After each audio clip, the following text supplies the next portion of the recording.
Hi, I'm Josh Shreeve. I'm at Tramlines for Forge Radio and Forge TV. I'm joined by Slow Club. How's it going, guys? Good. I just noticed our keyboard player might be building a fire over there, so apart from that, I'm good.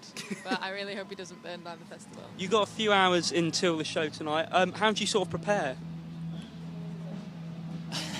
Do you prepare for a show? Do you sort of just launch into it?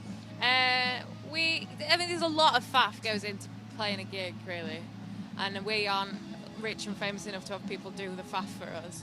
So, picking stuff out of the van, putting it on the floor, putting this stuff up, putting it on the stage. I do a lot of worrying about what I look like. You guys have a few ciggies and a few beers, and probably feel alright. Yeah, there's not really a ritual. Do you get nervous at all coming back to Sheffield? Because you obviously played in places abroad, the USA, Australia, places like that. How's it different coming back to Sheffield? Is it more comfortable? I don't think it's any different than going to any other place, really. It's just like we end up staying up all night because all our mates are in. It's a bit more fun, like it's really nice. I really enjoy playing to friends and family and stuff because I think people know you do this thing in your life and they maybe don't really understand it, and then they get to see it. And especially now, gigs in Sheffield feel good and big, and it feels exciting, and like we never really had that home crowd feeling until the last kind of year or so. So I really like it. And what will you be doing after? Will you be spending time with friends and family? Are you going to pop and see some of the other acts? I'm DJing at the Gatsby because I'm trying to buy a 3-piece suite. So I'm doing all the DJ gigs I can do. What are you doing, Charles? Going out? I'm going to try and find a corner in the Les car and stay there until they trick people out. Quietly. Just sit on my own. I'm not planning to meet anyone. How was Tramlines last year? You played it, didn't you? At the Lead Mill? Couldn't tell you. Can't remember. It was that good, was it? Yeah. It was good. Oh, we had some technical hitches. There were some difficulties, but the less said about that, the better, I think. Checking the lead mills. Fingers, We had a lead millism. fingers crossed it all goes okay today I then. hope so, on the bouncy castle stage. Gonna use that later, by the way. Yeah. Such an honour to play the bouncy castle stage at Tramlines. Tramlines is obviously a massive event in Sheffield, but earlier in the year we had Record Store Day and you guys actually put out something yourself.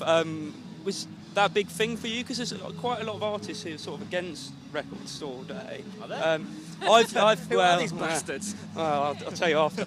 Because they put it out and then they sell it. it on eBay and stuff like that. We're pretty crap at noticing anything like that. Like, I forget what we're meant to stand against.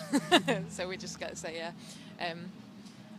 But yeah, we did it. I'm sorry, Your Honour. We put a record on Record Store Day. I just think it's a nice opportunity to make something that's not like everyone stresses so much about like putting a record out, but it's like a nice opportunity to just make something and just put it out, and it's not, you have to worry about all the crap that goes with making a record. Like, it's just, that's it for the day and then it's done. Yours was quite cool as well because I think it had googly eyes on the front of it. Whose idea was that? Where did that come from? I can't remember. I had the idea and I thought this is going to be funny, and then it turned out to be a nightmare because I had to personally stick like 500 copies with 4 eyes with PVA glue. It took quite some time, but we had some help from the label. But it turns out that kind of glue just burns all the skin off the end of your fingers. So was it worth it, really? I quite liked it. You know, I like the idea of it being underneath the shrink wrap, but I do have 30,000 googly eyes at my house, so I just leave the house with a pocket full of them and just try and find a picture of Boris Johnson wherever I go. You should put out another record next year. It's a good excuse, and then you can use the googly eyes again. When I've been speaking to people who love your band, like myself, quite a few times the fact that you're hilarious on Twitter is brought up. Oh. Are you aware of such a thing? Yeah, of course I am. Try really hard. No, that's nice, isn't it? I'm trying. Yeah, I just think I like that there's a place I can have a thought and say it, and someone can have a chuckle. Because I was looking on there, and one of your recent tweets is the set list. Is the set list that you've put up, and it's got Friends written at the top. Yeah. Are you going to be playing the Friends theme tune? I can neither confirm nor deny that, no, we're not going to be doing that. I've got a song called Our Most Brilliant Friends, and me, being hilarious, much like I am on Twitter, wrote it like Friends, the show. Okay. Sorry. Yeah, such a disappointment, all right. No, I really am a disappointing person.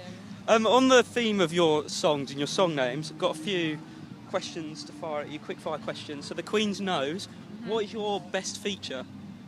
Or you can give for each other if you want. Charles's best feature is his lovely eyes. He's got gorgeous eyes. Look at them. Oh, that's it. The colour is mesmerising, yeah. What about Rebecca? I would say...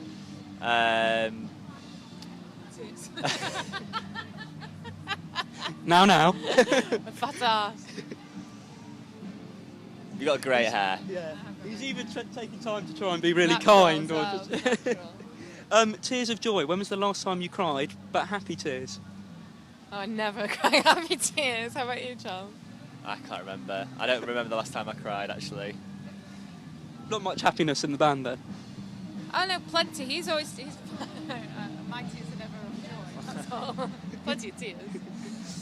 The trophy room. Best thing you've won or an award, something like that. I don't think I've ever really won much. Have you? I once won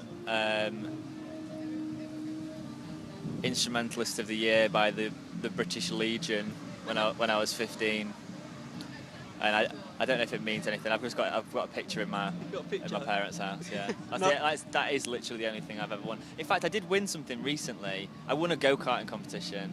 It was at Avon. Our drummer got married, and he had a go-karting for his stag do, and I won that. Good stuff. Seeing as it's Tramlines, I've been playing a little game with people I've met. It's called Tram Rhymes. Nice. Clue is in the name. Basically, one of you says something that rhymes with tram, the other one says a word that rhymes with that, and you keep going. So stuff that rhyme with tram, and the loser is the one who fails to think that one. So who wants to start? Flan. Hand. Oh. All right, I think we might go for that again, because I'm not going to lie, that was pretty poor. Flan. Spaghetti. Okay, we'll start with you this time. Tan. Gran. I think you've won there. I finally won something. Yeah, there's your award. So put it up on the mantelpiece. Oscar, Grammy, this little game.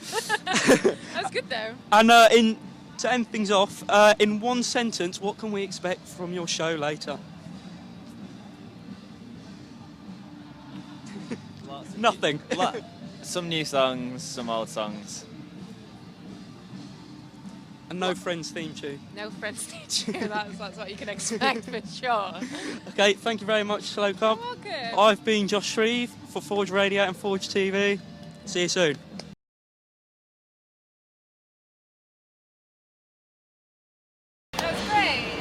Josh, can we do the little bit at the beginning again? I'm not even joking, a leaf flew into the lens. Like, I didn't want to stop you. Just a little intro, like saying, hi, I'm Josh. Okay. Do you want it on a separate recording? She bullies me, she does. This is why you're not behind the mic.